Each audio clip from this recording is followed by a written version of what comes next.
ফাতেমা রে, ও ফাতেমা, আমি তোমার কাছে একটা খবর জানাইতে চাই। ও আব্বাজান, আপনি কি খবর জানাইবেন? আপনার কাছে জানতে চাই। মাইয়ারা তো বাবারে বেশি ভালোবাসে, ছেলেরা মারে বেশি ভালোবাসে। ফাতেমা চোখের পানি ছেড়ে কয়, বাবা, ও বাবা, আপনি কি বলবেন বলেন না রে আব্বা। এতদিন হয়ে গেছে, আপনি তো আমারে কোনো কথাও বলেন না। অসুস্থ অবস্থায় আপনি আপনার হুজরা মুবারকের মধ্যে শুয়ে থাকেন। আমার দয়াল নবী কয়, রে জগৎবাসী, আমি যখন অসুস্থ অবস্থায় আমার হুজরা মুবারকের মধ্যে শুয়েছিলাম, আমার আল্লাহর নবী বলেছেন, মা বাইনা বাইতি ওয়া মিম্বারি রওজাতুম মির রিয়াদিল জান্নাহ। নবীর রওজা থেকে নবীর ঘর পর্যন্ত এটা জান্নাতের একটা টুকরা। এই জান্নাতের নাম হলো রিয়াজুল জান্নাহ। আমার দয়াল নবী কয়, এই উম্মতের দলেরা, আমি নামাজ যখন পড়তো মদিনার ভিতরে মানুষেরা, আমি আমার ঘর মুবারকের মধ্যে শুয়েছিলাম। শুয়ে থাকা অবস্থায় আমি জানালার পর্দাটা সরাইয়া দেখি আমার আবু বকর ইমামতি করে রে। আমি নবী চোখের পানিগুলা পালায়া কই, ফাতেমা রে, আমি নবী তো এই ইসলামটার লাগা কষ্ট করছিলাম, দেখছুনি নামাজের সময় হইয়া গেছে রে। আমার মুসল্লিরা আমি নবীর অপেক্ষা না কইরা সময় চলে যায়, তারা নামাজ পড়তাছে। আমার দয়াল নবী আল্লাহর দরবারে হাত তুলা কয়, মাবুদ রে, ও দয়াল আল্লাহ, কিয়ামতের আগ পর্যন্ত আমার উম্মতেরা যদি এমন ভাবে নামাজ পড়ে রে, আমার উম্মত রে, তুমি আল্লাহ জান্নাত ছাড়া জাহান্নাম দিও না। আমার গভীর মনোযোগ দিবেন। তাহলে আমার নবীকে আমার আল্লাহ যে ইন্তেকাল করাইছেন, মানে স্থানান্তর করছেন, আমার নবী নবীর উম্মতদেরকে শিক্ষা দেওয়ার জন্য কি করছেন একটু বুঝবেন। বাজান আমার দয়াল নবী মিলাদুন নবীর আলোচনার ধারাবাহিকতায় আলেমগণ হুজুরগণ অত্যন্ত সুন্দর আলোচনা করেছেন বাজানো।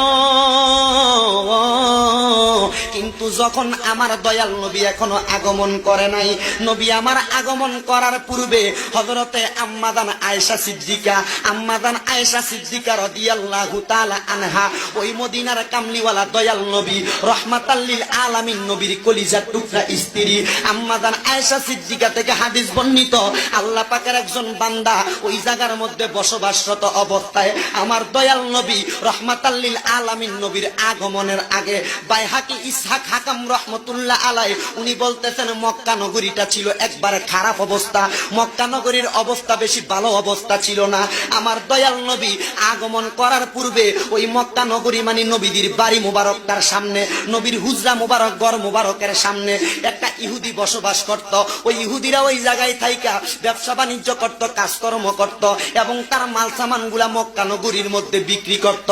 ওই ইহুদির একটা কাজ ছিল, ইহুদিটা মানুষের হাত দেইকা, মানুষের চেহারা দেইকা অনেক কিছু বলতে পারতেন। ওই ইহুদিটা যখন বলতে পারতেন, ইহুদিটা একটা অভ্যাস ছিল, সে বেশি বেশি তাওরাত কিতাব তেলাওয়াত করতেন। কি কিতাব? জোরে কর না, কি কিতাব? 4টা কিতাব, তাওরাত, জাবুর, ইনজিল, কোরআন। এই কোরআন আমার নবীর উপরে আল্লাহ নাজিল করেছেন। ইহুদির অভ্যাস ছিল, ইহুদিটা তাওরাত কিতাব পড়তেন।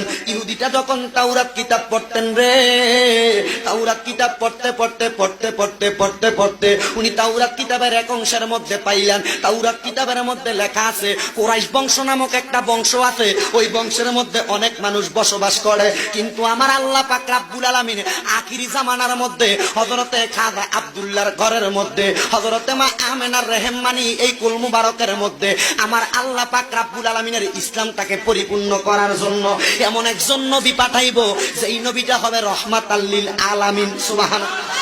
আমার মদিনার কামলিওয়ালা দয়াল নবী রাহমাতাল লিল আলামিন নবী এখনো পর্যন্ত আগমন করে নাই, আগমন করে নাই।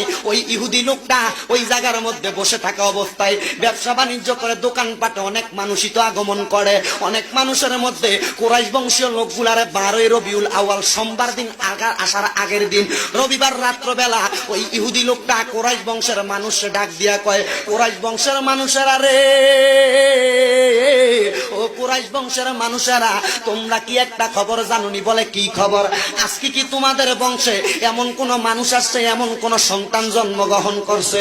কুরাইশ বংশের লোকেরা কয় আমরা তো এমন কোন সংবাদ জানি না। হঠাৎ করে ওই ইহুদি লোকটা ডাক দিয়া কয়, তোমরা যেহেতু কোনো সংবাদ জানো না, খবর জানো না, আমার কাছ থেকে একটা খবর জানিয়া লও, শুনিয়া লও। এই কুরাইশ বংশের মধ্যে 12 রবিউল আউয়াল সোমবারের সুবহে সাদিকে ফজরের নামাজের পূর্ববর্তী সময়ে এমন একজন নবী আগমন করবে, যেই নবীদি দুনিয়ার টাকা পয়সা ধন দৌলতের পাগল হবে না, ওই নবী শুধু উম্মতের জন্য পাগল হবে।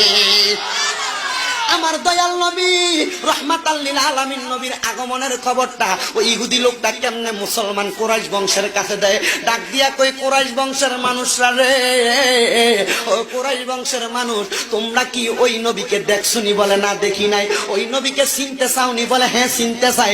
বলে ওই নবীকে চিনার মতো একটা উপায় আমি তোমাদেরকে বইলা দেই। বলে নবীটা যে এটাই যে নবী, এটাই যে আল্লাহর রহমত, আমরা কেমনে জানবো, আমরা কেমনে চিনবো? আপনি কি আমাদের কাছে বলবেন? এবার ডাক দিয়া কই, ও কুরাইশ বংশের মানুষ, ওই নবীকে চিনার জন্য একটা উপায় বলো না। বলে উপায়টা কি জানেননি? ওই উপায় হইল, ওই নবী রহমাতাল লিল আলামিন নবীর ঘাড় মুবারকের নিচে দিয়া, নবীর ঘাড় মুবারকের মধ্যে একটা কালো অংশ থাকবে, ওই কালো অংশের মধ্যে একটু সামান্য সামান্য পরিমাণ চুল মুবারক থাকবে। ওইটা দেখলে মনে করবা ওইটাই হলো নবীজি। আজকে এত সুন্দর একটা কিতাব শরহে বেকায়া কিতাব, সরি আল বিদায়া ওয়ান নিহায়া কিতাবের মধ্যে অত্যন্ত সুন্দরভাবে দেখতে পাইলাম, কত সুন্দরভাবে নবীর শান ও মানের আলোচনা 489 নাম্বার পৃষ্ঠার মধ্যে বর্ণিত। আমার দয়াল নবীর পিঠ মুবারকের মধ্যে কালো রঙের একটা দাগ ছিল, ওই দাগের মধ্যে ছোট ছোট একটু চুল ছিল। এটার বর্ণনা কি জানেননি? নবীর এই জায়গাটার নাম হইল মোহরে নবুয়াত। নাম কি? মোহরে নবুয়াত। এটা যে সত্যিকারের নবী, এই নবী চিনার জন্য এই জায়গার মধ্যে একটা আমার আল্লাহ চিহ্ন দিয়া দিছে। বাবা ন হে আমার হযরত পাড়া এলাকার পর্দার অন্তরালের মা বোনেরা, কোন নবীর পাগল হয়ে আজকের মাহফিলের ওয়াজ শুনতাছ? হে মুরব্বীরা, যুব সমাজের ভাইয়েরা, কোন নবীর উম্মত হয়ে আজকের মাহফিলে বসলা? আজকে কোন নবীর মিলাদুন নবী বিদায় নিল? মিলাদুন নবীটা আমাদের কাছ থেকে গেল। একটু মনোযোগ দিলে আরো সুন্দর করে বুঝতে পারবা। কুরাইশ বংশের মানুষ তো অবাক হয়ে গেছে, কিরে এমন একটা অবস্থা, পিঠ মুবারকের মধ্যে কালো দাগ থাকবে, এই দাগটা থাকলে এটার মধ্যে একটু সামান্য সামান্য পরিমাণ চুল থাকবে, এটা থাকলে নাকি নবী? বলে কি নবী? এটা কোনো সাধারণ নবী না। ওই কুরাইশ বংশের লোকেরা বলতেছেন ওই দাগটার মধ্যে কি আছে? বলে দাগটার মধ্যে নবীর মোহরে নবুয়াত আছে। নবী যে একজন নবী, এটার একটা সিলমোহর আছে। বলে ওইটা দিয়া কি লাভ হইব? বলে ওই সিলমোহর যদি কেউ দেখতে পারে রে, খোদার কসম তার জন্য জাহান্নাম হারাম। কিন্তু মজার বিষয় কি জানেননি? আর হাদিস শরীফ প্রমাণ করে, আমার দয়াল নবী রহমাতাল লিল আলামিন নবী দুনিয়াতে আগমন করছে।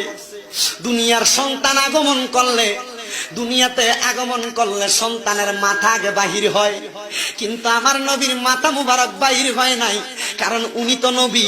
আমার দয়াল নবীর সর্বপ্রথম কদম মুবারক দুনিয়াতে আসছে। শুধু কদম আসে নাই রে, নবীর ফুফি আম্মা ডাক দিয়া কয়, নবী যখন কদম মুবারক নিচে পড়ছে, আমি লক্ষ্য করে দেখলাম কদম মুবারক বাইরে হওয়ার পর মাথা মুবারক বাইরে হয়েছে। খোদার কসম, দুনিয়ার মা বোনের সন্তান আসলে, সন্তানটা গর্ভধারণ করে দুনিয়াতে আনলে, ডাক্তারের কাছে নকার দাইমা দিয়া সন্তান প্রসব করা, একটা নারীকে এইটা সন্তানের এই নাভিটাকে কর্তন করা হয়। কিন্তু খোদার কসম, একটা খবর জানেননি? আমার দয়াল নবী রহমাতাল লিল আলামিন নবী দুনিয়াতে আগমন করছে, কথা সত্য, কিন্তু আমার নবীদের এই নাভি মুবারকটারে কোনোদিন কাটা লাগে নাই। বলে কেন লাগে নাই? আমার দয়াল নবীকে আমার আল্লাহ এমনি দুনিয়াতে পাঠাইছে। মা আমেনা ডাক দিয়া কয়, জগতের মানুষ, শুধু তাই না রে, আমার সন্তান নবী মুহাম্মাদুর রাসূলুল্লাহ সাল্লাল্লাহু আলাইহি ওয়াসাল্লাম যখন দুনিয়াতে আগমন করছে, দুনিয়ার সন্তানদেরকে তো সুন্নতে খাতনা করানো লাগে, মুসলমানি করানো লাগে। আমার দয়াল নবীর সুন্নতে খাতনা করা অবস্থায় দুনিয়াতে আগমন করছে, যেন আমার নবীদের লজ্জাস্থান কেউ না দেখতে পায়। শুধু তাই